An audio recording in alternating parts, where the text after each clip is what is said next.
Supriya Srinath holding a press conference on this. Listen in. जो आज भी मंत्री बने हुए हैं और ब्रजभूषण सिंह के केस में भी हम देख रहे हैं। मेरा सवाल यह है कि देश के प्रधानमंत्री ने अक्टूबर 2021 के बाद विनेश फोगाट जी का कहना है उनको सब कुछ बताया, उसके बाद वो शांत क्यों रहे?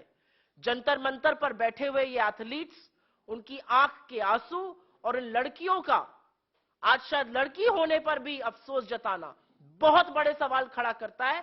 एक ही लाइन कहूंगी और उसके बाद मैं कृष्णा पुनिया जी को इनवाइट करूंगी कि वो अपना ओपनिंग वक्तव्य बोले।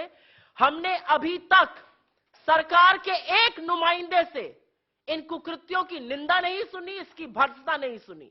मेरी कोई आशा नहीं है कि इस देश की महिला और बाल विकास मंत्री, जो कि एक राहुल गांधी ट्रोल है, वो इस वाक्य पर एक भी शब्द बोलेंगी। भाजपा में कुलदीप सिंह सेंगर हुए, भाजपा में चिन्मय आनंद हुए, भाजपा में अंकिता ठाकुर का कातिल बैठा है, भाजपा में लखीमपुर चीरहरण के लोग बैठे हैं।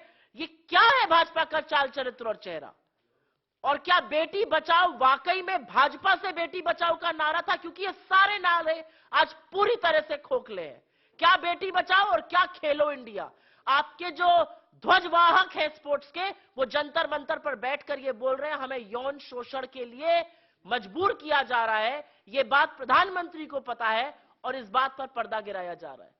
मैं आमंत्रित करती हूं कृष्णा पुनिया जी को कि वो खिलाड़ियों के बारे में, महिलाओं के बारे में और क्या हो रहा है उस सच को उजागर करें। नमस्कार सभी साथियों को।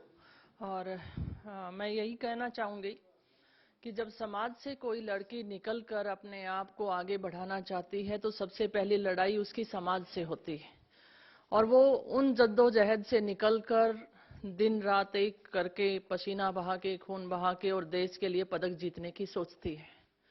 और जब वो इस मुकाम पे जा रही होती है तो उसके बीच में एक खबर आती है कि रेसलिंग फेडरेशन ऑफ इंडिया के जो प्रेसिडेंट हैं ब्रिजभूषण शरण जी, वो यौन शोषण करते हैं। और ये उस बेटी के द्वारा आरोप लगाए गए हैं जिसमें माननीय प्रधानमंत्री जी ने कहा था कि तुम हमारी बेटी हो। और उसी बेटी ने एक सवाल कल दागा है कि इस देश में बेटी पैदा होनी ही नहीं चाहिए।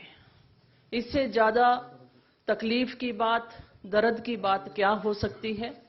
और साथ साथ मैं ये सवाल ये भी करती हूं, एक तरफ तो हमारा देश पदक चाहता है और दूसरी तरफ हम अपने भविष्य को देखते हैं, हमारी बेटियों का यौन शोषण होता है, तो आने वाली पीढ़ी या वो पेरेंट्स क्या अपने बच्चों को इस तरीके से स्पोर्ट्स में भेजना चाहेंगे? और मैं यहां पर विनेश फोगाट और उन सभी रेसलर्स का मैं धन्यवाद देती हूं कि इस मंच पे आके उन्होंने इस बात को उठाया है। लेकिन तकलीफ इस बात की है कि माननीय प्रधानमंत्री जी को जब उन्होंने लगभग 1.25 साल पहले इन बातों से अवगत करा दिया गया था तो इस पे कार्रवाई क्यों नहीं हुई? और जैसा कि सुप्रिया जी ने कहा कि 72 घंटे के बाद भी ये शर्मनाक बात सड़कों पे अभी तक चल रही है, लेकिन बीजेपी के नेताओं के द्वारा कोई ऐसा स्टेप नहीं उठाया गया। और सुप्रिया जी, आपको ध्यान दिलाना चाहूंगी कि हरियाणा के मंत्री के द्वारा भी एक लड़की के साथ इसी तरीके से कुकृत्य की बात आई थी और उस लड़की ने भी अभी लगभग मेरे ख्याल से 1.5 महीना ही हुआ होगा ज्यादा से ज्यादा, और वो बात वहीं पे स्टॉप हो गई है। तो क्या यही हालात इन रेसलर्स के साथ भी होने वाला है या आने वाली हमारी एथलीट्स के साथ होने वाला है? मैं महिला हूं और ये पीड़ा मैं समझ सकती हूं कि लड़की पैदा नहीं होनी चाहिए। ये कितनी बड़ी बात हमारी एथलीट्स ने कही है। और मैं उन दिनों को याद भी करती हूं जब हम मेडल जीत कर लेकर आते हैं, तब हमें हमारे साथ हर कोई फोटो खिंचवाने के लिए तैयार होता है, बेटी बनाने को तैयार होता है। जब हमारी बेटियों का चीरहरण किया जाता है तो उसके साथ कोई खड़ा क्यों नहीं होता है? और साथ साथ बेटी बचाओ बेटी पढ़ाओ ये नारा है, और इस नारे को तीर तीर तार तार कर चुके बीजेपी के नेता, मैं यही कहना चाहूंगी कि इन नेताओं से बचाने की जरूरत है। और मैं यही कहना चाहूंगी कि जो फेडरेशन है वो पूरी भंग होनी चाहिए। जैसा खिलाड़ियों ने कहा कि अकेला नेशनल फेडरेशन नहीं, स्टेट फेडरेशंस भी होनी चाहिए और खिलाड़ियों की भागीदारी उसमें होनी चाहिए। बहुत बहुत धन्यवाद आपका। मैं आमंत्रित करती हूं विजेंद्र भाई को कि वो इस पर अपना वक्तव्य दें। जी नमस्कार आप सबको। थोड़ी देर पहले मैं जंतर मंतर गया था और पहलवानों का साथ देने, मेरे साथियों का साथ देने, मेरी बहनों का साथ देने मैं था वहाँ पे। और एक मुक्केबाज होने के नाते, एक साथी होने के नाते मैं वहाँ गया था।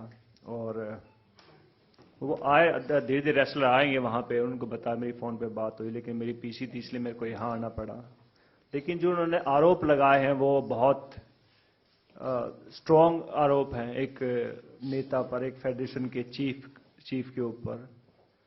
और मैं मानता हूं कि इसके ऊपर इतनी देर लंबी चुप्पी साधना प्रधानमंत्री जी द्वारा वो एक बहुत निंदनीय है और एक शर्मनाक है, जो मैं मानता हूं। और इसमें जल्द से जल्द कार्रवाई हो। जो आरोप है बहुत संगीन है। एक भिवानी का, एक हरियाणा का लड़का होते हुए मैं ये मांग करता हूं इसमें जल्द से जल्द कार्रवाई हो और आईपीसी की जो भी धारा लगती है उनके तहत इसके ऊपर एक्शन लिया जाए। Thank you. धन्यवाद। आपके जो भी सवाल हो उसका हम स्वागत करते हैं, लेकिन ये एक बड़ी बात है। और एक चीज आपकी जानकारी के लिए, आप हमारे व्यूअर्स के लिए, जो श्रोता है, जो देख रहे हैं, जो अखबार लिखेंगे, उनके लिए मैं बताना चाहती हूं कि ये गवर्नमेंट विद अ डिफरेंस थी। और डिफरेंस ये था कि जब बेटियों पर इस तरह के कुकृत्य होंगे, शोषण होगा, तो ये सरकार अपनी आंख पर पट्टी बांध लेगी। ये सरकार कहती थी हमें इंटरफेरेंस पॉलिटिकल नहीं चाहिए। बैडमिंटन फेडरेशन ऑफ इंडिया के हेड कौन है? Himanta Biswa Sarma. Rifle federation of India के हेड कौन है? रनिंदर सिंह, बीजेपी के। आर्चरी के अर्जुन मुंडा जी। क्रिकेट के तो खैर आपको पता ही है, पुत्र जय। All right, there you have it. The Congress extensively condemning the allegations leveled by these wrestlers. You also had wrestler Vijender Singh there, a couple of athletes who accompanied the Congress party to address this press conference condemning the allegations.